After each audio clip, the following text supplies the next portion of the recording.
Durante los últimos 15 o 20 años, Agnus Editor se ha centrado básicamente en temas que tienen que ver con desarrollo económico, temas más aplicados respecto a lo que había hecho con anterioridad, y desigualdad en un contexto internacional, temas de salud también, la importancia de la salud como una medición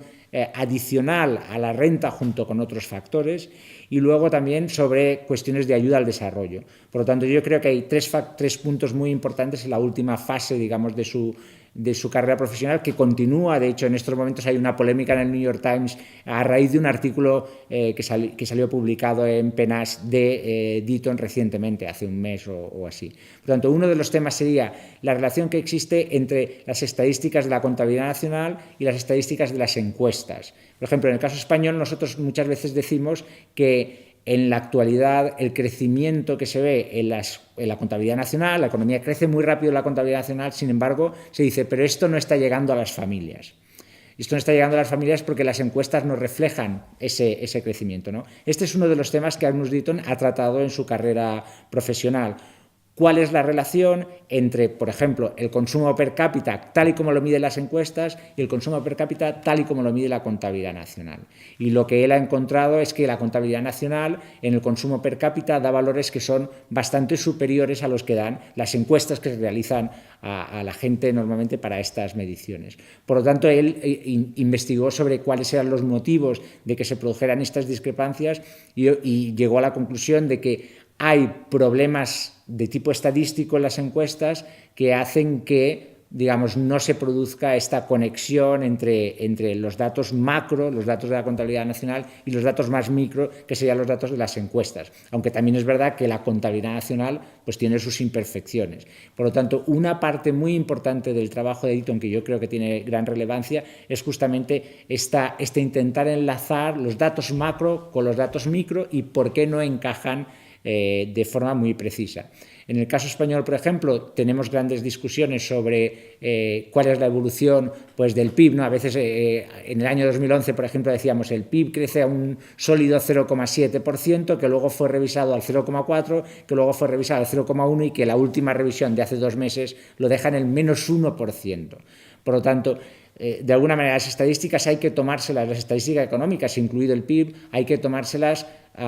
no al pie de la letra, sino hay que entenderlas como una estadística. Por lo tanto, hay un cierto error que hay que tener en cuenta a la hora de hablar de eso, y hablar de un sólido 0,7%, de un sólido 0,1% es un poco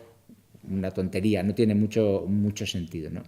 En segundo lugar, otro aspecto importante de su investigación reciente tiene que ver con la cuestión de la ayuda al desarrollo. Y yo creo que en esta parte hay lo que yo considero que es el apartado más interesante, porque yo también he trabajado sobre estos temas, que es la cuestión de cómo influye la ayuda al desarrollo sobre el desarrollo institucional o las instituciones de los países que la reciban.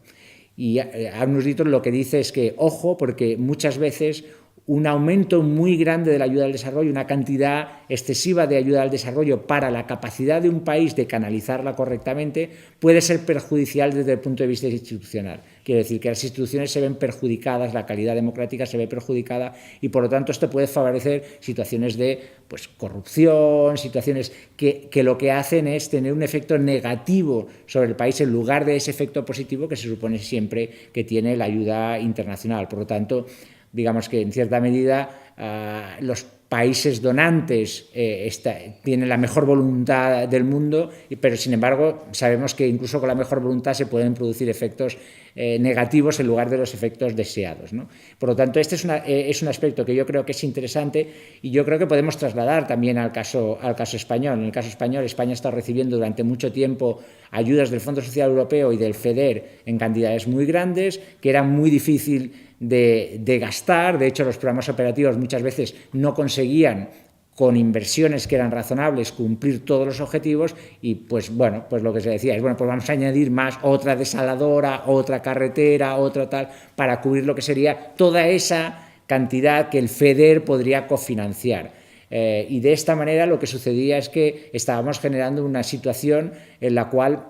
provocábamos unos vicios que luego han tenido repercusiones sobre el resto de la economía. Pues ha generado pues, una situación en la cual hay algunas infraestructuras que no tienen la utilidad que se deseaba, se generan también situaciones de corruptelas en la asignación de los contratos públicos, etc. Por lo tanto, digamos, este es un segundo factor. Es muy importante que un país esté preparado y que tenga los cauces adecuados para poder canalizar las ayudas externas, digamos, o en este caso, pues las ayudas europeas, en el caso de los países en vías de desarrollo, pues las ayudas de los donantes internacionales, de manera que no tenga efectos perjudiciales sobre el sistema institucional que tendrán efectos a largo plazo. Y por último, otro aspecto muy relevante, más técnico de la investigación reciente de Agnus Deaton, tiene que ver con un método que se ha convertido en economía y en otras ciencias en lo que sería el estándar de comparación, el mejor estándar, la mejor metodología para realizar análisis empírico, ¿no? Y son los experimentos randomizados. En medicina, por comparación con economía, en medicina, pues desde hace mucho tiempo se ha producido, digamos, un análisis de distintas moléculas, distintas drogas, etcétera, utilizando un sistema en el cual se asigna aleatoriamente a un grupo ese determinado compuesto químico y a otro grupo aleatoriamente se le asigna placebo, que es básicamente nada, y se comparan los dos grupos para ver si esta droga tiene algún efecto positivo, tiene un efecto más positivo que la droga a la que viene a reemplazar, si es que está reemplazando otras, tiene efectos secundarios negativos que deban tenerse en cuenta, ¿no? Esto a mediados de los 90, a finales de los 90, empezó a ser una metodología que empezó a dominar también la economía y sobre todo todos aquellos programas que tenían que ver con el desarrollo económico, hasta el punto de que el Banco Mundial, a mitad de los 2000, pues la mayor parte de los programas de desarrollo del Banco Mundial se evaluaban siguiendo esta metodología de randomización. Mira, lo que dice Deaton es: cuidado, porque esto que aparentemente es, digamos, una panacea, es el estándar, el mejor estándar que se puede aplicar, tiene sus dificultades también y por tanto hay que aplicarlo, pero sin excederse en la interpretación. Primero, porque aplicar una randomización en un experimento económico es complicado, es mucho más complicado que aplicarlo en un experimento médico. Segundo, porque muchas veces lo que ganas de validez interna, quiere decir, estás seguro que esa molécula tiene un efecto sobre lo que tú quieres, sobre un tumor concreto, etcétera, pues puede ser que no tenga validez externa, quiere decir, que sea una cosa muy específica de un tipo de tumor muy concreto y que no pueda extenderse a otro tipo de tumores si estamos hablando de medicina, pero en economía pues también podríamos nombrar muchísimos casos. Y por lo tanto, que hay que tener cuidado, a pesar de que pensemos que esta es una metodología que parece que estar a prueba de cualquier tipo de crítica, pues hay que tener cuidado porque en su aplicación puede generar algunos problemas de los que precisamente quiere resolver. No tiene en cuenta también los efectos que tienen determinados programas, por ejemplo, un programa de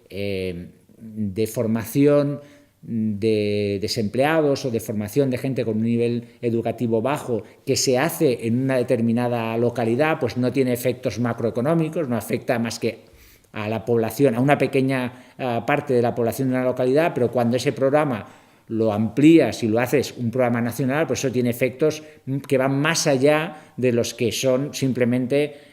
los que tienen que ver con cuánto más, qué habilidades adicionales ha adquirido esa persona, ¿no? Y tiene efectos, digamos, que hacen endógenas muchas de las variables y dificultan mucho este análisis que parece en principio tan limpio y tan claro. Y yo creo que esta es una aportación importante, sobre todo en una técnica que se ha convertido en estos momentos en una técnica, digamos, básica en economía. Y por último, y para cerrar con algo muy, muy cercano en el tiempo, pues estamos en la última semana el New York Times está publicando diversos artículos sobre una polémica que se ha generado a partir precisamente de un artículo publicado por Agnus Deaton y Ann Case, sobre la mortalidad de los blancos en Estados Unidos en la franja de edad entre 45 y 54 años.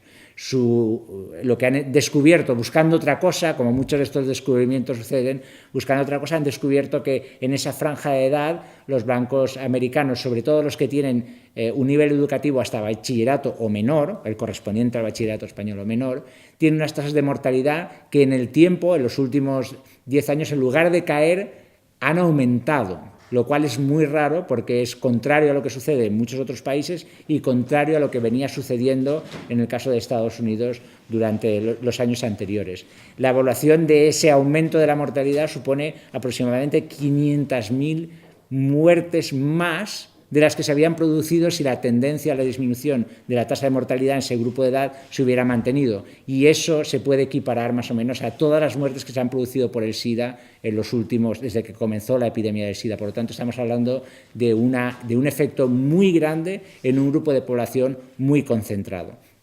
Y este es un tema que en estos momentos es un tema de mucho debate, tanto en los medios intelectuales, porque hay cierta polémica entre algún estadístico y los autores del estudio, como en los medios de comunicación, porque el New York Times casi cada día, en la última semana o 2 semanas, tiene un artículo sobre este tema.